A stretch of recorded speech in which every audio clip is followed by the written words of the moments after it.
This channel does not promote any violent, harmful, or illegal activities. All content provided by this channel is meant for an educational purpose only.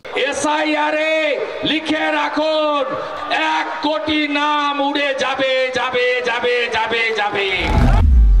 একের পিছনে কটা শূন্য বসালে 1 কোটি হয়? না, প্রশ্নটা সেটা নয়। প্রশ্নটা হলো রাজ্য জুড়ে চলা SIR প্রক্রিয়া শেষে বাদের খাতায় নির্বাচন কমিশন কি 8 অঙ্কের সংখ্যায় পৌঁছতে পারবে? কি ইঙ্গিত মিলছে? আজকে দ্য ব্রিফিং রুমে আমি তন্নিষ্ঠার সেই সব হিসেব নিকেশ কষব। ক্যালকুলেটরটা হাতের কাছে রাখুন, কারণ আজ যোগ বিয়োগে কথা হবে। গত প্রায় 1 মাস ধরে পশ্চিমবঙ্গে SIR চলছে।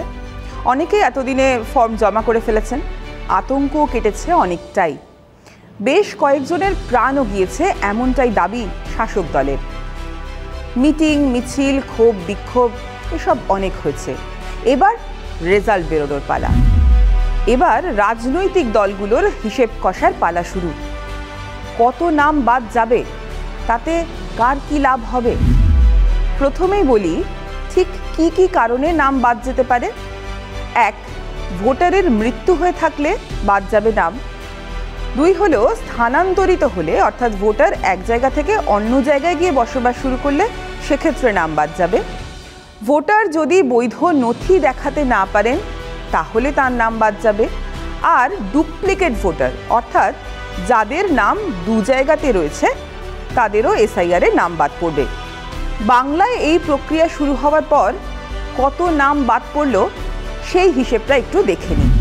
শনিবার 29শে নভেম্বর সন্ধে 6টা পর্যন্ত নির্বাচন কমিশনের যে হিসেব, সেখানে বলা হচ্ছে যে ড্রাফট লিস্টে নাম বাদ পড়তে পারে 35,23,800 জন ভোটারের। এর মধ্যে মৃত ভোটারের সংখ্যা 18,70,000, স্থানান্তরিত ভোটারের সংখ্যা 11,82,000, অনুপস্থিত ভোটার অর্থাৎ যাদের খোঁজ পাওয়া যায়নি সেই সংখ্যাটা 3,80,000, আর ডুপ্লিকেট ভোটারের সংখ্যা 77,565। হিসেব বলছে এখনো পর্যন্ত ডিজিটাইজড হয়েছে 6,78,00,000 নাম। 2025-এর যে শেষ ভোটার তালিকা, সেই অনুযায়ী পশ্চিমবঙ্গে মোট ভোটারের সংখ্যা 7,66,37,529। এবার তালিকায় একটু ভালোভাবে চোখ রাখুন তো বুঝতে পারবেন কেন্দ্রশাসিত অঞ্চলগুলি বাদ দিলে বাকি রাজ্যের মধ্যে, অর্থাৎ বাকি যে কটি রাজ্যে SIR চলছে তার মধ্যে বাংলায় সব থেকে এগিয়ে। বর্তমানে পশ্চিমবঙ্গের ডিজিটাইজেশনের হার 99.85%, অর্থাৎ হিসেব মতো আর খুব বেশি ফর্ম জমা পড়া বাকি নেই। 7,65,00,000 ফর্ম ডিজিটাইজড হয়ে গিয়েছে, তারপর 35 লক্ষ নাম বাদ গিয়েছে। বাকি ফর্ম জমা পড়লে আর কতজনের নাম বাদ যেতে পারে? বিজেপি কিন্তু এখনো আশা করছে যে তাদের ধার্য করা লক্ষ্যমাত্রাতেই পৌঁছবে বাতিল ভোটারের সংখ্যা। গোটা পশ্চিমবঙ্গে করেছে এবং আপনাদের বলি রাখতে পারবে না। আধারের ডেথ লিস্ট আছে, আমরা ডেথ বানিয়ে দিয়েছি একদম ধরে ধরে, নাম তো সব কাটবে। তারপরে তো 6 নম্বর, 7 নম্বর, 8 নম্বর ফর্ম রয়েছে, আমরা বসে আছি নাকি? এবার বলি ডিজিটাইজড হয়ে যাওয়ার পর কি হবে? খসড়া তালিকা প্রকাশ হবে, একটা প্রাথমিক খসড়া তালিকা। সেই তালিকায় যাদের নাম থাকবে না তাদের শুনানিতে ডাকা হবে। শুনানিতে ডাকার পর প্রয়োজনীয় নথি জমা দিতে হবে, কিছু প্রশ্নের উত্তর দিতে হবে। তাতে যদি কমিশন ঠিক মনে করে তাহলে সেই ভোটারের নাম তালিকায় তুলবে অথবা বাদ দেবে। এই হিসেবটা বোঝাতে গেলে একটু বিহারের অঙ্কটা দেখতে হবে। পশ্চিমবঙ্গের ঠিক আগেই বিহারে SIR হয়ে গিয়েছে, সদ্য হয়েছে সেখানে। সে রাজ্যে ভোটার তালিকায় নাম ছিল, মানে SIR হওয়ার আগে ভোটার তালিকায় নাম ছিল 7,89,00,000।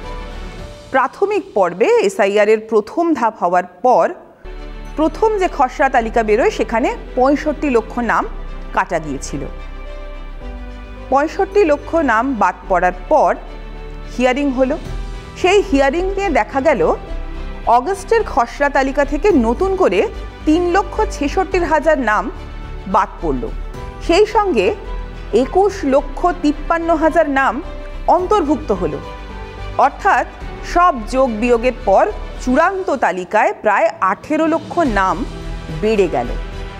বিহারে এসআইআরের পর যে চূড়ান্ত তালিকা প্রকাশ করে নির্বাচন কমিশন, তাতে নাম ছিল 7,41,92,357 জনের, অর্থাৎ সব মিলিয়ে শেষ পর্যন্ত 47 লক্ষ নাম বাদ পড়েছে বিহারে। খসড়া তালিকা থেকে প্রায় 18 লক্ষ নাম কমে গেল। বুঝতেই পারছেন, হিসাব মেলানো ভার। বিরোধীদের দাবি অনুপ্রবেশকারী অঙ্কেই সব হিসেব মিলে যাবে। এটাও ঠিক, বাংলায় যে অনুপ্রবেশকারী আছে তা এক প্রকার নিশ্চিত। ইতিমধ্যেই দেখা গিয়েছে কিভাবে ঘরবাড়িতে তালা লাগিয়ে কার্যত পালিয়ে যাচ্ছেন লোকজন। বর্ডারের কাছে দলে দলে জড়ো হচ্ছেন বাংলাদেশিরা, এবং তারা যে বাংলাদেশি নিজে মুখে সে কথা স্বীকারও করছেন তারা।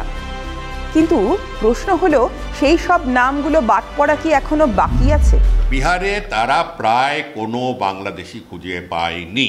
আমি আবার রিপিট করছি, বিহারে এই যে তারা এমনভাবে তারা চাপ দিল ইত্যাদি ইত্যাদি, ওদের রিপোর্ট অনুযায়ী 1012 জন পেয়েছে, যাদের ওরা সাসপেক্ট করছে। এবার আসি লাভ ক্ষতির হিসেবে।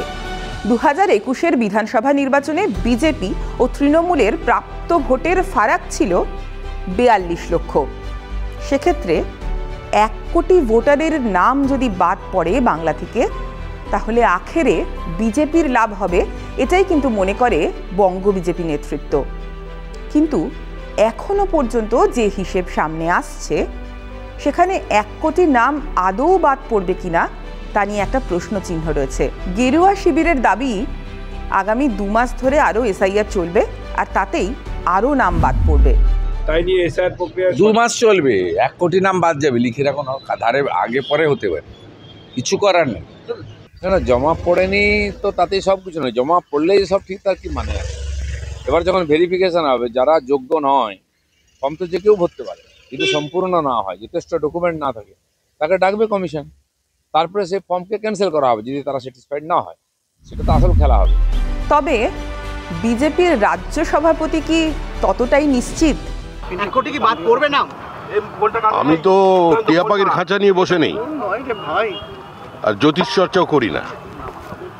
এসআইআরে মৃত ভোটারের নাম, ভুয়ো ভোটারের নাম, বাংলাদেশি অনুপ্রবেশকারীদের নাম বাদ দেওয়ার দায়িত্ব হচ্ছে নির্বাচন কমিশনের। নির্ভুল ভোটার তালিকা প্রস্তুত করার দায়িত্ব নির্বাচন কমিশনের।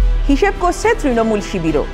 তাদের হিসেব বলছে 1 কোটির ধারে কাছেও যাবে না বাদ পড়া ভোটারের তালিকা। মিথ্যা। কি বললো 1 কোটি বাদ যাবে? তাহলে 1 কোটি নাকি রোহিঙ্গা, অনুপ্রবেশ এবং বাংলাদেশি, এই 1 কোটি পরিসংখ্যার সঙ্গে মিলছে। শুধু হতাশা নয়, ওরা এখন চেষ্টা করছে নির্বাচন কমিশনকে দিয়ে হিয়ারিংটাকে প্রভাবিত করবার, যাতে হিয়ারিংয়ে বেশি মানুষের নাম বাদ দেওয়া যায়। যার জন্য এই ধরনের থ্রেটনিং, এগুলোকে গণতন্ত্রের উপর আক্রমণ হিসেবেই প্রত্যেকে দেখছেন। তাহলে শেষমেশ কি হবে? 35 লক্ষ ভোটার কি এক লাফে 1 কোটি হয়ে যাবে? হিয়ারিংয়ে কি ঘুরে যাবে খেলা? অঙ্ক সত্যিই খুব কঠিন। এসআইআর এর এই সমস্ত আপডেট জানতে চোখ রাখুন TV9 বাংলা ডিজিটালে।